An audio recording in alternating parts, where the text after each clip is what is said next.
Aujourd'hui, nous allons montrer comment générer les courbes de niveau d'une zone d'étude.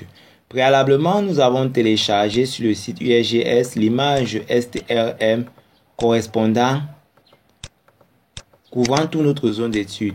Deuxièmement, nous avons montré comment recouper l'image STRM correspondant uniquement à notre zone d'étude.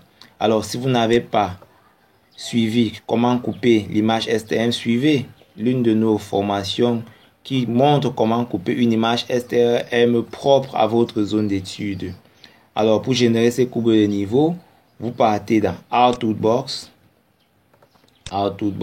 Spatial Analysis Tools, vous allez voir surface.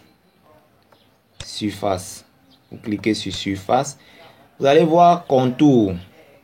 Vous double-cliquez là-dessus.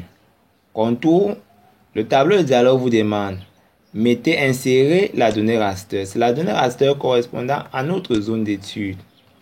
Deuxièmement, on nous demande contour intervalle. L'intervalle entre les courbes de niveau, ce n'est pas une valeur standard. Ça dépend du projet sur lequel vous travaillez. Dans le cas de ce projet, nous allons prendre 15. Nous cliquons sur OK.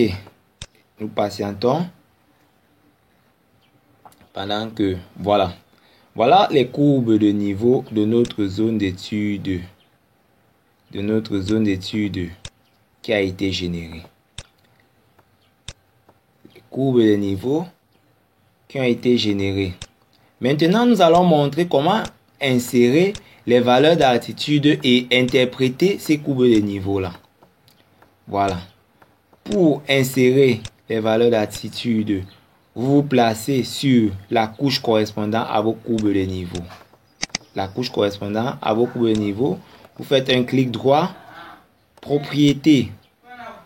Clic droit, propriété. Vous venez dans Label.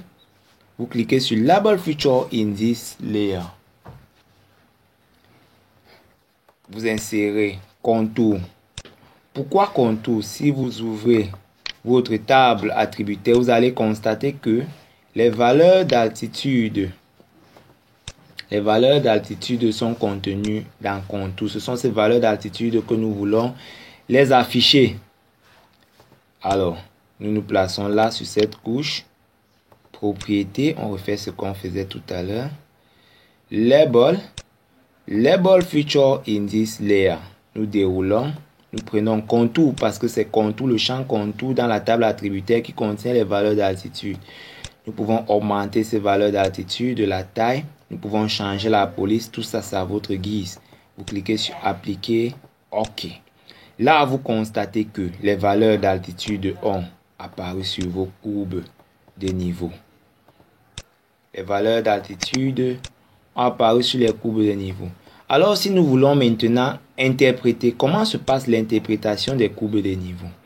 Plus l'équidistance qui existe entre les courbes de niveau est petite, cela nous démontre que nous sommes en zone de haute terre. Prenons le cas de cette zone-ci. Nous sommes en zone de haute terre, en zone de colline, ici, là. Mais maintenant, ici, là, ceci nous indique que nous sommes déjà au sommet d'une colline. Parce que si vous interprétez, voilà, nous sommes à 1335. 1335, nous allons évoluer doucement. Vous allez retrouver 1500, ainsi de suite. Voilà 1500, 1300, ainsi de suite. Nous sommes en train de gravir une colline. Si vous commencez là, à 1440, ainsi de suite, nous sommes en train de descendre. Ceci indique que nous sommes en zone de haute terre. Mais, si vous regardez cette zone-ci là, plus l'équidistance est faible, là, nous sommes dans une vallée. Ça veut dire que nous sommes en zone de faible topographie. Nous sommes dans une vallée, ici, là. Parce que l'équidistance entre les courbes de niveau est relativement grande. Alors, si vous avez aimé cette vidéo, n'hésitez pas de cliquer sur j'aime ou de vous abonner sur notre chaîne YouTube afin de suivre d'autres tutoriels.